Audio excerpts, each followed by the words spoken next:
आपसे अर्ज की थी कि आप अपने वोटों को संभालें और अब सूबों के बाद मरकज में भी 9 मेंबर जो हैं वो तैयार हैं जी, जॉगर पहन के। अब जो नैरेटिव चल रहा है, बयानिया चल रहा है, वो शहबाज शरीफ का नहीं चल रहा, वो मरियम नवाज शरीफ का चल रहा है। शहबाज शरीफ साहब को तो अपनी पार्टी में अब कोई पूछता भी नहीं।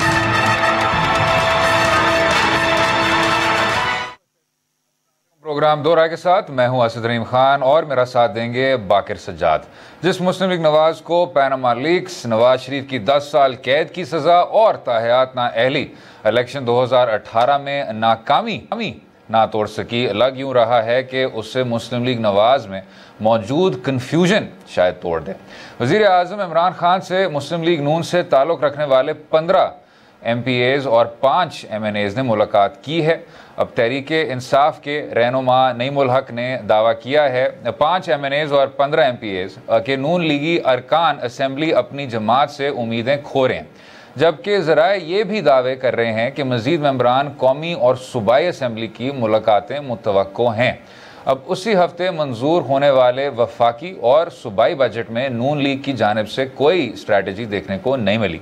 ना ही तो हुकूमती इत्तेहादियों से राब्ते किए गए और ना ही अपोजिशन को फ़ाल करने में किरदार अदा किया गया। पंजाब असम्बली में अपोजिशन लीडर हमजा शहबाज और कौमी असम्बली में अपोजिशन लीडर शहबाज शरीफ गैर फ़ाल नजर आए। पंजाब असम्बली में बजट मंजूरी के दौरान हमजा शहबाज के कुछ और मसरूफियात थे, जबकि शहबाज शरीफ बजट पास होने के दौरान ऐवान में ही मौजूद नहीं थे। अब पार्टी में मसाक मईशत हो और पार्टी लीडर के हवाले से भी गुमगू की कैफियत है। शहबाज शरीफ और हमजा शहबाज प्रोडक्शन ऑर्डर पर सिर्फ असम्बली इजलास अटेंड कर सकते हैं और ऐसे हालात में पार्टी मेंबरान की मुलाकातें और मुस्तकबिल का लाहे अमल तरतीब देना नामुमकिन है। अब जबकि मरियम नवाज का फ़ाल होने में भी शहबाज शरीफ की सदारत हायल है। वैसे वक्त में पार्टी MPAs और MNAs का पार्टी से किस तरह का ताल्लुक़ होता है उस पर बात करेंगे। और इस सारे सूरत हाल में सवाल ये उठता है कि क्या मुस्लिम लीग नवाज तकसीम हो रही है या नहीं, और क्या तकसीम की वजह कन्फ्यूजन है या रहनुमाओं का जेल में जाना, और उन MPAs और MNAs का हाल भी जनूबी सूबा महाज वाला तो नहीं होने जा रहा, उस पर भी बात करेंगे। लेकिन सवाल एक और उठता है कि पाकिस्तान तहरीक इंसाफ वो जमात जो कहती थी कि हम ना तो हॉर्स ट्रेडिंग होने देंगे ना तो चांगा मांगा की सियासत को बहाल करेंगे, जब उनकी सरबराही में वही 90 की दहाई की पॉलिसियाँ देखने को मिलती हैं तो मुस्तकबिल क्या बनेगा। जनाब बाकिर साहब, सर अगर आप इस पॉइंट पे थोड़ी सी रोशनी डालना चाहें।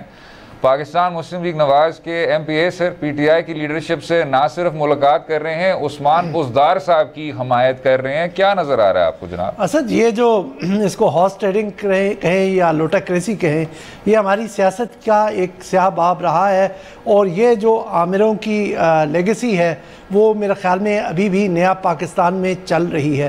कल अब ये एक सितम ज़रीफ़ी है कि कल हमने ये शो जब ख़त्म किया तो हम डिस्कस कर रहे थे कि किस तरह से सियासी बुनियादों पर अफसरान के तकर्रर और तबादले हो रहे हैं, और आज हम शो शुरू कर रहे हैं कि जनाब अपोजिशन जमात के एक ग्रुप को किस तरह से वज़ीर आज़म अपने पास उनको अपने होस्ट करते हैं, और ये इंडिकेशन दी जा रही है कि किसी तरह से वो अपनी पार्टी की मुखालफत करेंगे पंजाब असम्बली के अंदर, और कौमी असम्बली का भी कहा जा रहा है कि कुछ अरकान उनसे मिले हैं। अब यहाँ पर ये तो या हुकूमत तारीख से सीखना नहीं चाहती, या वो जो उनकी जो मुखासमत है अपोजिशन के साथ उसकी वजह से वो जो शॉर्ट साइटेड उनके गोल्स होते हैं उससे आगे देखना नहीं चाहती, कि उनका सबसे बड़ी जिम्मेदारी बनती है कि जमहूरी अक़दार की हिफाजत करें।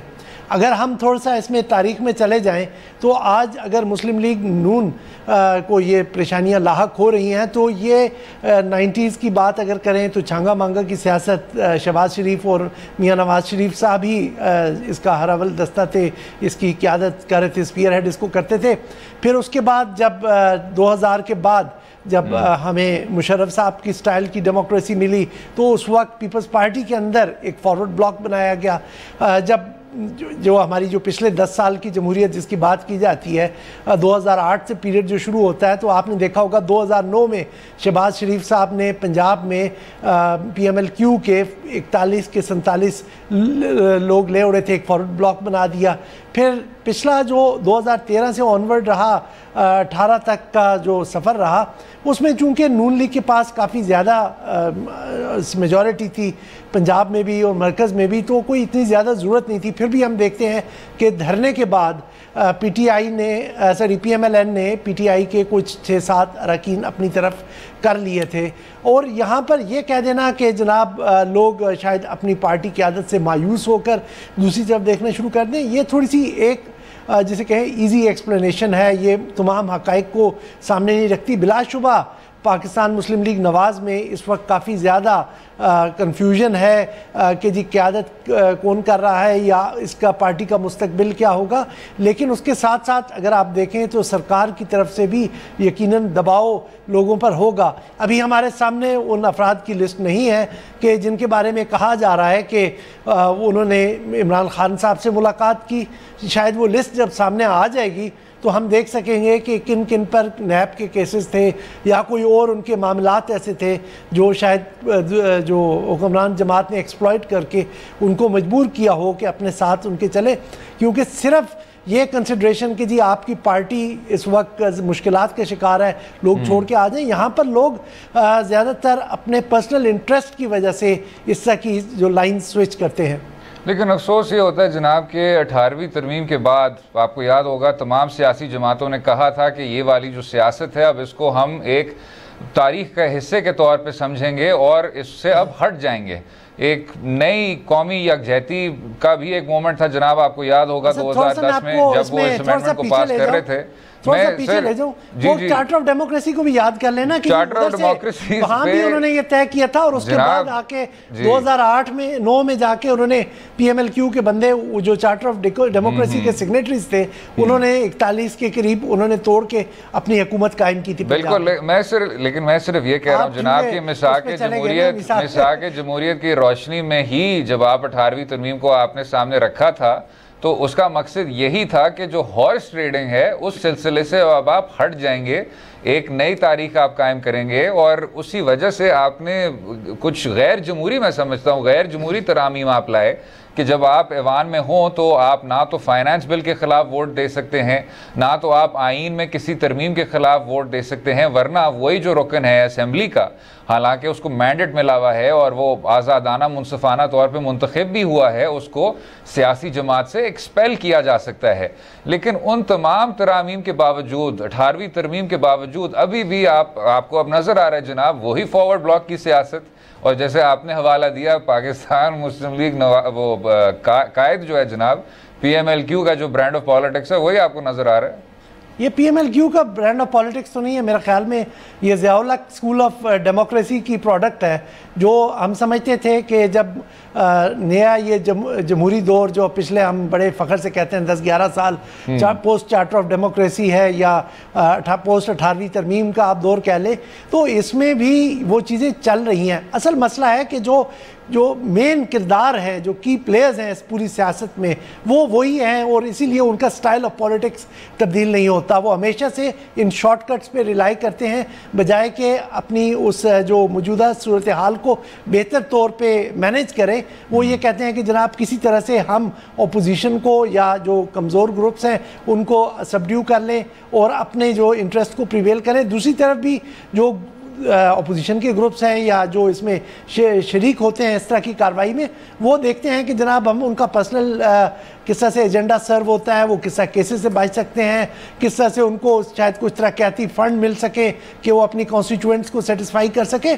तो ये एक किस्म की गिव एंड टेक होती है। लेकिन हमें ये देखना है कि किसी तरह से जमहूरियत सफ़र ना करे, हमारी जो सियासी जमातें हैं वो सफ़र ना करें, वो कमज़ोर हो जाती हैं। अच्छा, उसी पॉइंट पे जनाब की सियासी जमातें कमज़ोर हो जाती हैं, इसको बार बार एग्जैजरेट करके कहना कि जी अब तो सियासी जमात पाकिस्तान मुस्लिम लीग नवाज़ का मुस्तकबिल अब कहीं नहीं नज़र आ रहा, इन्हीं 15 लोगों के बाद वही कतरा कतरा दरिया। सर ये हम बात बहुत देर से सुनते आ रहे हैं, ये हमने पैनामा लीक्स के वक्त भी सुना था, ताहियात ना अहली के वक्त भी सुना था, जनूबी पंजाब महाज के वक्त भी सुना था, सेनेट में जब इंतखाब हुआ था उस पर हमारे इसी शो पे काफ़ी एक्सटेंसिव डिस्कशन हुई है, but that's a separate conversation. वो भी हमने सुना था पाकिस्तान मुस्लिम लीग नवाज़ गई तो कहीं नहीं। लेकिन जैसे आप कह रहे हैं वही सियासी जमातों को कमज़ोर करने वाला फॉरवर्ड ब्लॉक वाला जो ब्रांड है उसको आप फिर से बहाल कर रहे हैं।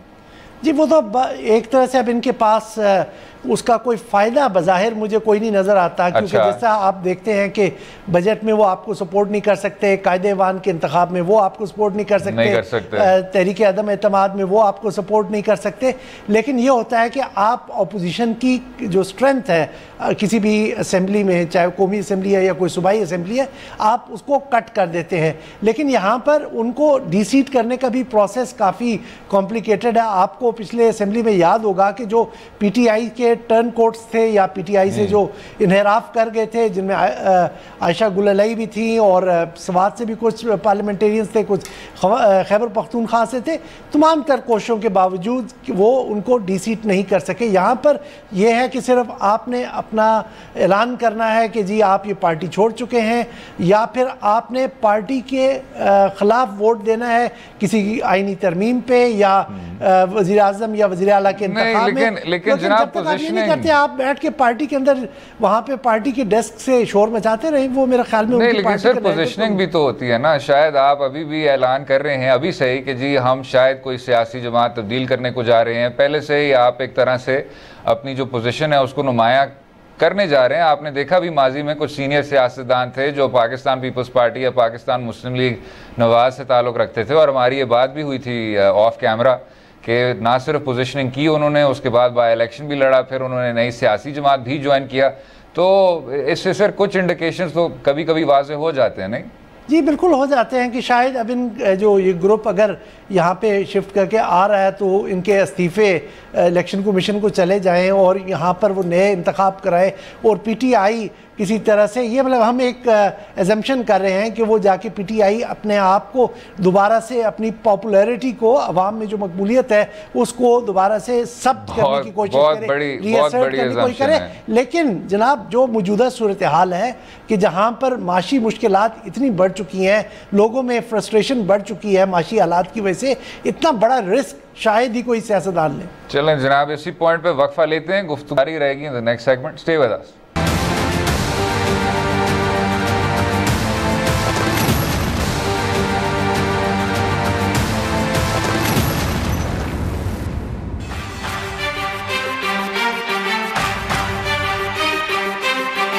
शहबाज शरीफ साहब तमाम कमेटीज के साथ से इस्तीफा दे चुके हैं। कश्ती डूबने लगती है तो बोझ उतारा करते हैं।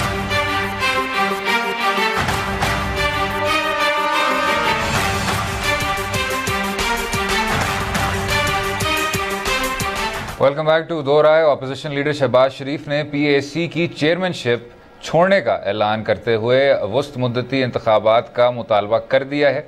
PAC चेयरमैनशिप छोड़ने की वजह पार्टी मुतहर्रिक करना करार दिया है। PAC की चेयरमैनशिप छोड़ने और वस्त मुद्दती इलेक्शन का मुतालबा ऐसे वक्त में सामने आ रहा है जब एक जानब मुस्लिम लीग नवाज में टूट फूट शुरू हो चुकी है और दूसरी तरफ बतौर अपोजिशन लीडर और पार्टी सदर शहबाज शरीफ के किरदार पर सवालात उठ रहे हैं। अब PAC चेयरमैनशिप छोड़ने से दो मतलब लिए जाएंगे।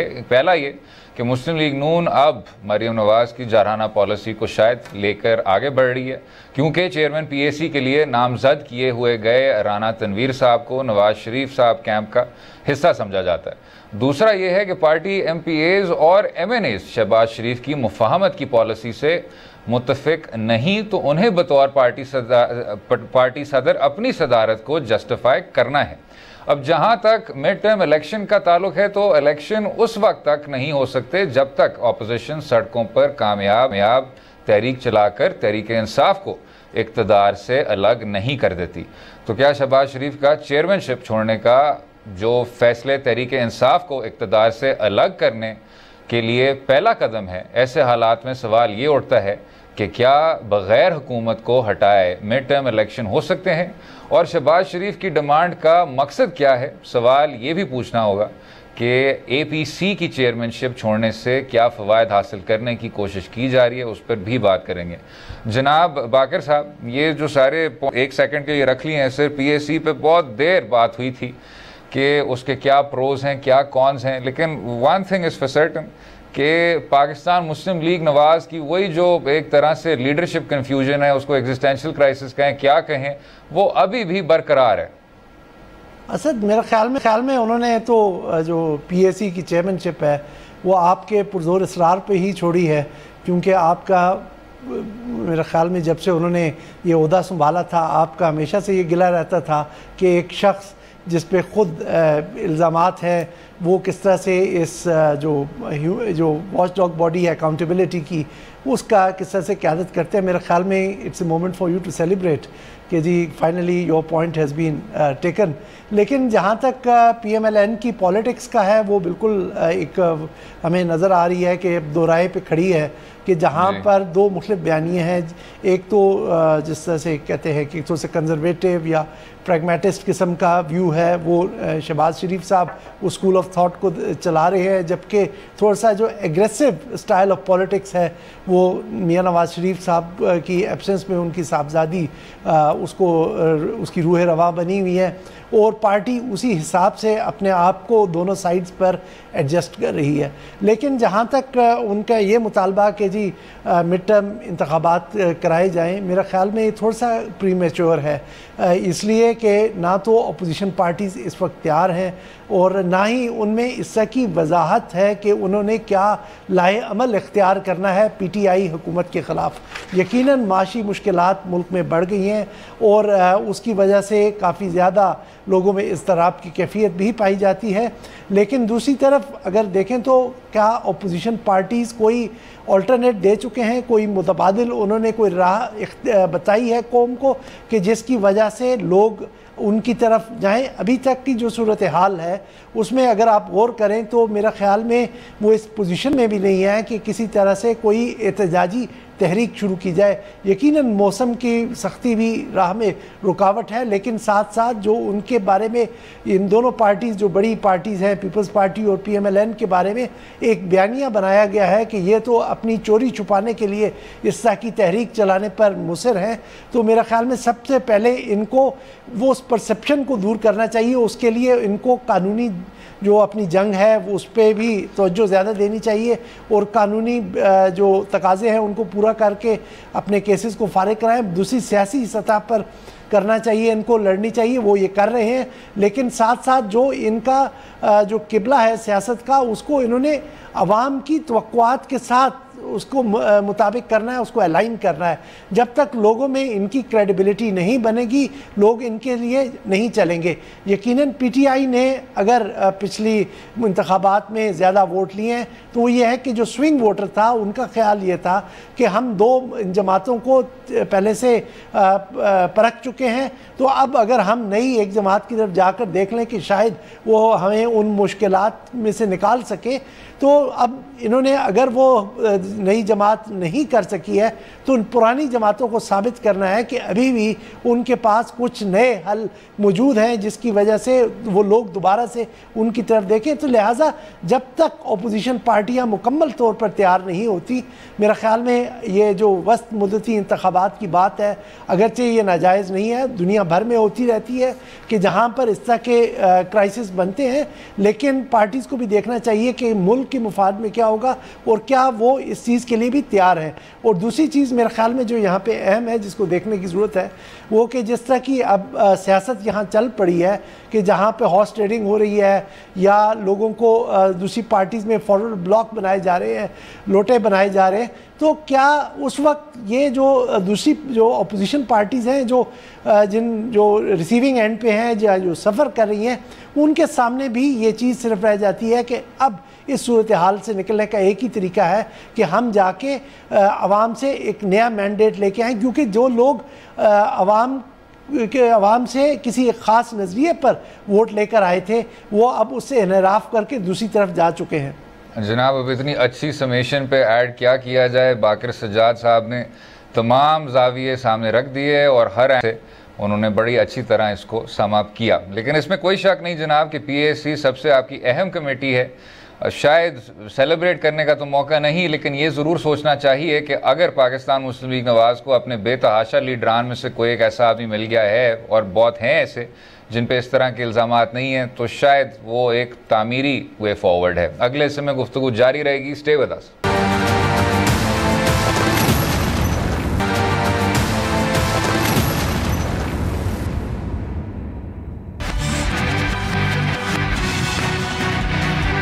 मुझे भी अब प्रेशर पड़ा हुआ है। लोग कहते हैं जी टाइम बड़ा कम आ गया, हम रजिस्टर होना चाहते हैं और 30 की जून की डेट के बाद भी वो फिर इसका फ़ायदा उठा सके। वेलकम बैक टू दो राय। टैक्स एमनेस्टी स्कीम को 3 जुलाई तक तोसी दे दी गई है। ये भी याद रहे कि वज़ीर आज़म टैक्स एमनेस्टी स्कीम से 35,000 अफराद ने फ़ायदा उठाया है, जबकि 1575 अरब रुपए के असासे जारी किए हैं। अब माजी में शाहिद खाकान अब्बासी साहब की हुकूमत की मुतारिफ करवाई गई टैक्स एमनेस्टी से 84,000 अफराद ने फ़ायदा उठाया और तकरीबन 2.5 खरब रुपए के असासे ज़ाहिर किए गए।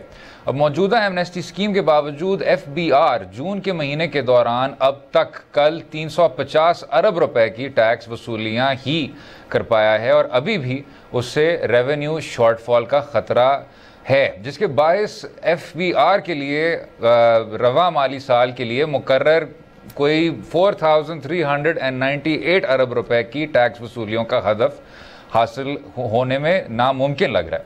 अब हुकूमत की जानिब से एमनेस्टी डिक्लेयर करना, बार बार ये कहा जा रहा था कि वही पॉलिसियाँ हैं माजी की जो बार बार परपेचुएट की जा रही हैं। शाहिद खाकान अब्बासी साहब के जो नुमाइंदे थे उन्होंने तो बार बार यही कहा कि ना सिर्फ उनकी एमनेस्टी कामयाब हुई, लेकिन अब बार बार जो पाकिस्तान की ब्लैक इकॉनमी है उसको भी फॉर्मलाइज करने में ये एक बुनियादी कदम था। पाकिस्तान का टैक्स नेट को ब्रॉडन करने में ये भी एक बुनियादी कदम था।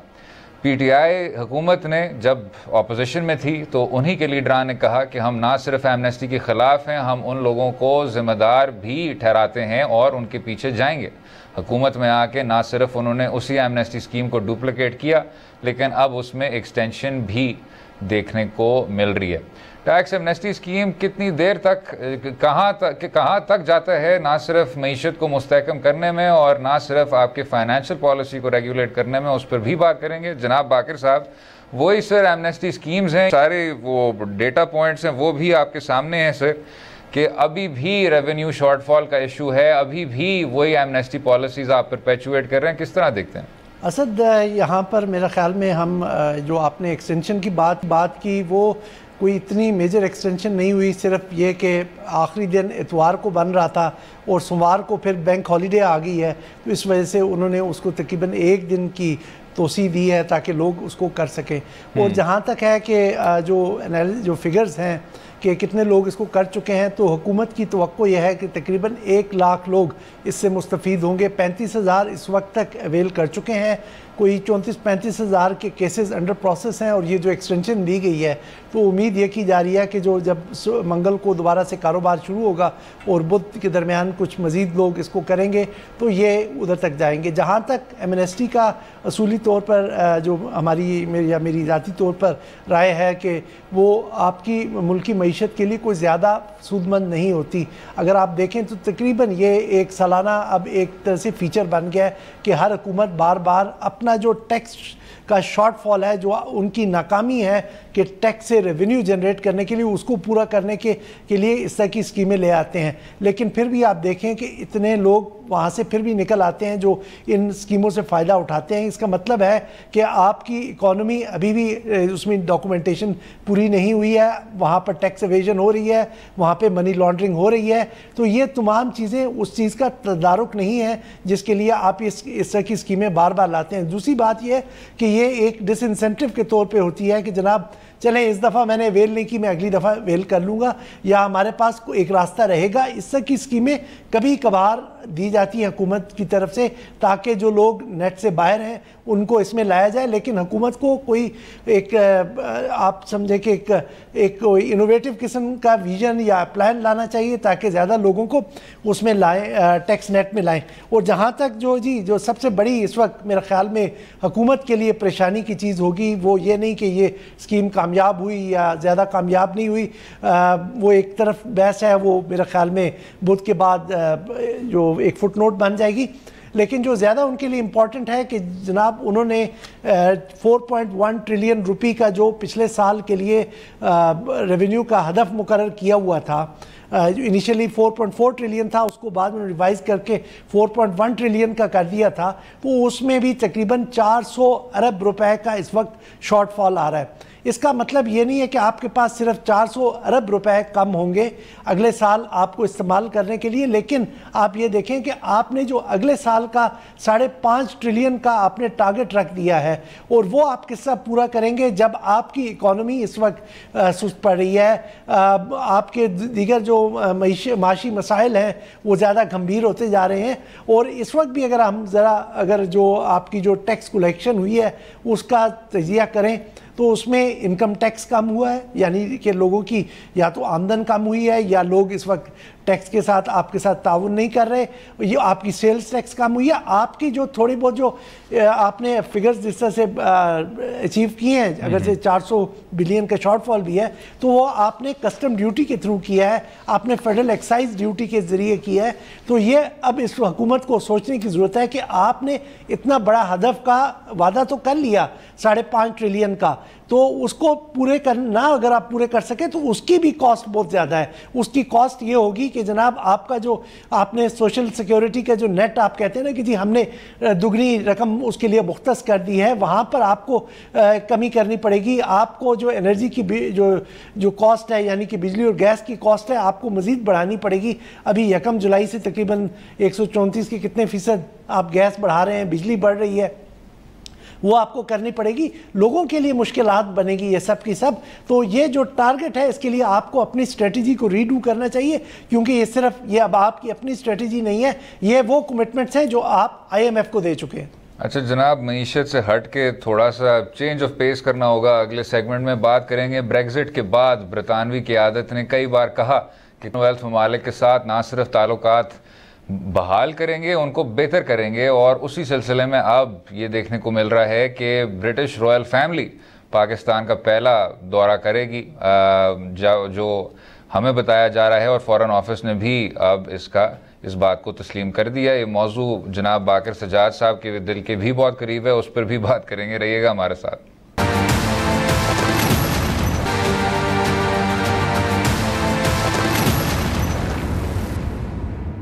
वेलकम बैक टू दो राय। बात करेंगे तवील सहाफ़ती तजर्बा रखने वाले बाकर सजाद साहब के साथ, जिनका बैनुल-अक़वामी अमूर पर भी उनकी गहरी नज़र रहती है। और जब Duke and duchess of Cambridge ने अपना तारीखी दौरे का ऐलान कर दिया है और दोनों अतराफ फॉरेन ऑफिस ने इस बात को तस्लीम भी कर दिया है, तो there is no better expert than Baqar Sajjad साहब। जनाब बाकर साहब। असद साहब, आप थोड़ी सी इसमें ये कर दें कि जी आपने भी ऐड कर दिया। पहले आप कहा करते थे कि जी फॉरेन ऑफिस पे इनकी नज़र है, अब भी नज़र है, सो इट मीन्स कि I have added few dimensions to my expertise. Always Baqar साहब, ऑलवेज। अच्छा जी, इसमें ये एक आप कह लें कि बरतानिया और पाकिस्तान के तल्लुकात में एक जो बेहतरी की तरफ एक इशारा है कि रॉयल फैमिली जो विज़िट होने जा रहा है, क्योंकि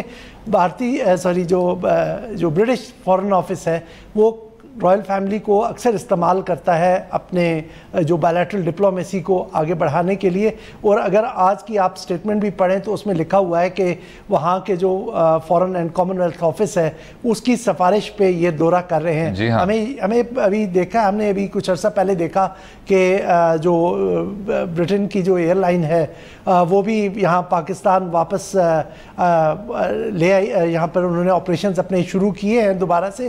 तो बरतानिया की जो पॉलिसी पाकिस्तान की तरफ है वो ये है कि हम पाकिस्तान के मसाइल को समझते हैं, हम उनसे हमदर्दी रखते हैं और हम इनके मसाइल में हल में मददगार साबित होना चाहते हैं।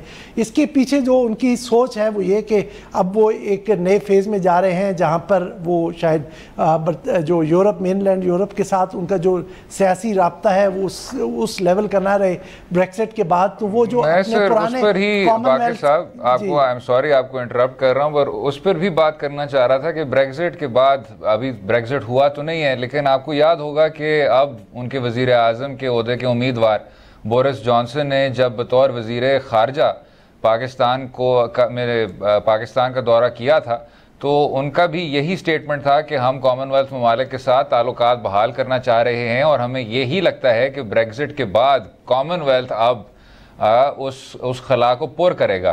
तो अब इसी पॉलिसी को आगे बढ़ते हुए आप ये देख रहे हैं सर, तसव्वुर कर रहे हैं कि ये एक तरह से उसका सॉफ्ट फेस है, सॉफ्ट चेहरा है? जी जी बिल्कुल। ये आपने देखा होगा कि बरतानिया ने किसी तरह से जो है उसमें अपने पाकिस्तान के साथ सियासी रवाबित हों या अस्करी रवाबित हों या तिजारती रवाबित हों, इनको मजबूत करने की कोशिश कर रहे हैं कि ताकि वो जो उनको तिजारत में कमी आएगी या सियासी रवाबित में कमी आएगी वो अपने कॉमनवेल्थ के ममालिक के साथ रवाबित को मजबूत करके वो पूरी करने की कोशिश करेंगे। इसी तरह से आपने इनको देखा होगा कि पाकिस्तान में अब वो ज़्यादा एंगेज हो रहे हैं। यहाँ पे हमारे दरमियान एक और बॉन्ड भी बहुत ज़्यादा मजबूत है या हमारे ताल्लुक़ को वो मजबूत करता है। वो जो पाकिस्तानी है, जो ओरिजिन के जो लोग जिन्होंने अब जो ब्रिटिश शहरियत रखते हैं, उन लोगों की वजह से तकरीबन इस वक्त भी कहा जाता है तकरीबन 1 लाख के करीब जो ब्रिट्स हैं वो पाकिस्तान में मुकीम है।